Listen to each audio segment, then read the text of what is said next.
Now that we've got our files and our folder structure here configured inside of Joomla, I'm ready to start writing some HTML. Let me remind you again about what this website is going to look like. So here's a picture of what it is that we're building. So as you can see, going across the top of the page, we have an image over on the side, and on the right side, we have some flags. Those are the switching the language functionality and the search box. We have a big long row here for our search. And then underneath, we have our main content and a column of information. And then down in the footer, we have that stretching all the way across. On the left side, we have some text that pertains to the copyright statement and the footer menu. And then on the right side, we have an image. So you can get a sense for how we're going to chunk this up into a grid. We have a series of rows that we're going to need to put in place. And we'll build those rows out here with Bootstrap. And I'm going to show you how to do that now. All right, let's go ahead and start building some code here. So everything, of course, is going to go inside of these body tags. And right now, we're just working with HTML and we're working with Bootstrap. If you need to learn a little bit about Bootstrap's framework and the scaffolding in particular, if you go to getbootstrap.com, you can read the documentation or go watch my course Up and Running with Bootstrap, and I'll walk you through the process of working with that. I'm going to start with the header of the document. This, of course, is where the site identification is going to go. And in HTML5, we have a tag for dealing with that. It's the header tag. So I'm going to go ahead and start by using that header tag. So I'm going to start with header. And then in Bootstrap, we need to give this a class of row-fluid. And row-fluid is the containing element that's going to contain all of our content here inside of our header. So then inside of this, I'm going to break this into two pieces. I'm going to start with a div with a class of span4. And this side of the header is going to refer to just the picture, the logo side of this. So I'm going to go ahead and add that now. First of all, I'm going to say ahref equals quote/quote. This is a link back to the home page so that when somebody clicks this logo, they can go back to the home page. The link that I'm coding in here just by putting a slash in here indicates that it should go back to the root of the website. That is what that little bit of code there is doing. And then I'm going to add image source equals quote, and then Dreamweaver gives me this handy little browse function.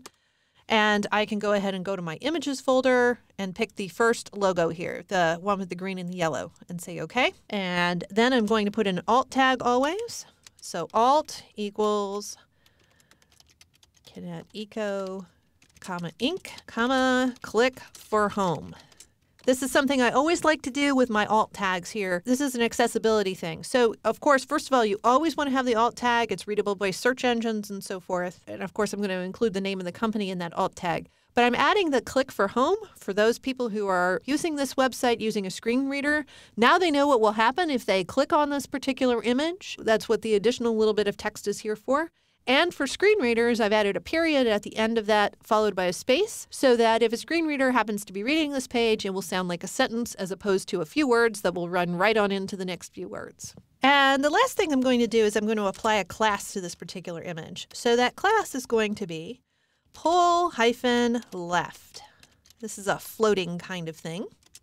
And that is the way you float an image inside of Bootstrap. So I'm going to go ahead and close my image tag. And I'm going to close my link. And so that's the end of the first part of that particular row with div with a class of span4. Now I need to add the second part of the row. So I'm going to go ahead and put in a div with a class of span8. Because, of course, 8 and 4 is 12, and Bootstrap has a 12-column grid. What will ultimately go here is going to be the language switcher, the two little flags, and the search box. Both of those are modules, and there's really no point in me trying to recreate these at the HTML level. In the end, I'm going to drop in a little bit of code that will call for those modules that will go in this spot. So for right now, I'm just going to put in some text that says, put language switcher and search here. And that's just a placeholder. We'll go back and we'll replace that with actual code at some point in time later. The next thing I need to code is my navigation bar. So I'm going to go ahead and add that now. This will have a div with a class of row-fluid. That, of course, is always how you start a row in Bootstrap. And in this row of information, we're just going to have the navigation bar. So that will be nav, and it will have a class of span 12. And I'm actually going to come back to this later, and I'm going to be adding some more code where this is concerned. But for right now, obviously this is where my module that will be the main menu was going to go in the long run. So I'm just going to go ahead and say navigation goes here. And /nav. Nav, of course, is an HTML5 tag that indicates where navigation is supposed to go. And /div. In my next row, I need to have breadcrumbs, so I'm going to go ahead and put that in. Div with a class of, once again, row-fluid, followed by a div with a class of span 12. And of course, this is where the breadcrumbs are going to go. The breadcrumbs are a module, so I'll just put in some placeholder text. Breadcrumbs go here. And close that div. I hit return a few times so that I move the code up here on the screen so you can see it better. Now I have the part of the website that is the main body. So I have the content on the left side of the screen, and I have some testimonials on the right side of the screen, at least on the home page. On some of the inside pages of this website, I don't have a right column, so we'll deal with that later. There are many, many videos to come. But for right now, let's just go ahead and rough this out. So we're going to have a div with a class of, once again, row-fluid. And inside of this div, we're going to have two areas here. So I'm going to have a div with a class of span 9. This is where the content goes. And we'll have a div with a class of span 3. This is where the right column goes.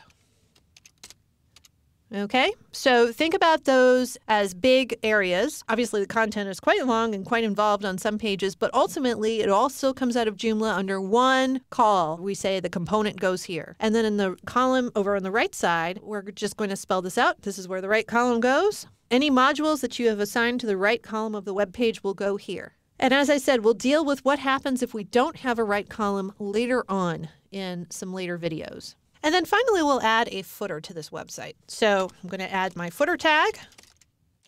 And that will have a class, once again, of row-fluid.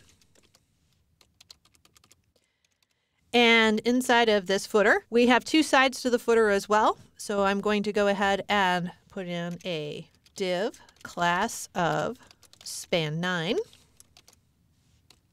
And I'm just going to drop in a paragraph of information here. So ampersand copy is the code for our copyright symbol.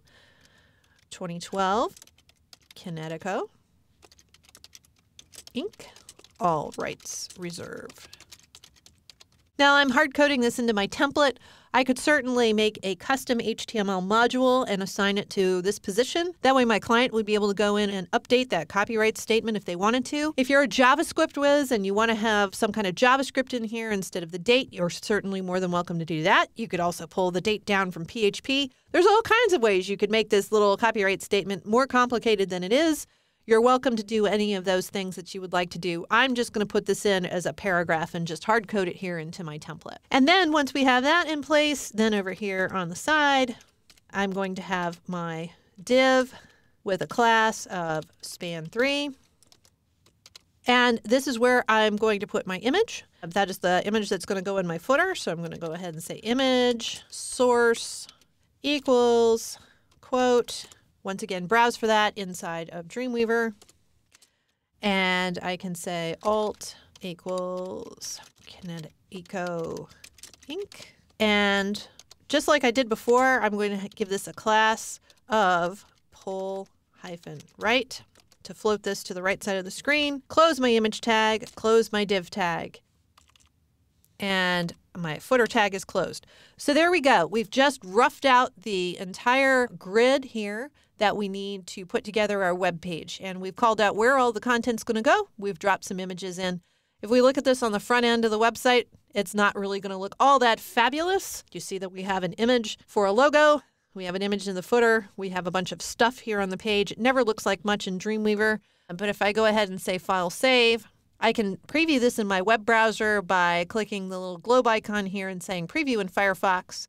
And this is what the page looks like right now. Again, doesn't look like much. We have a lot of work left to do, but at least we've roughed in where this content is going for the moment.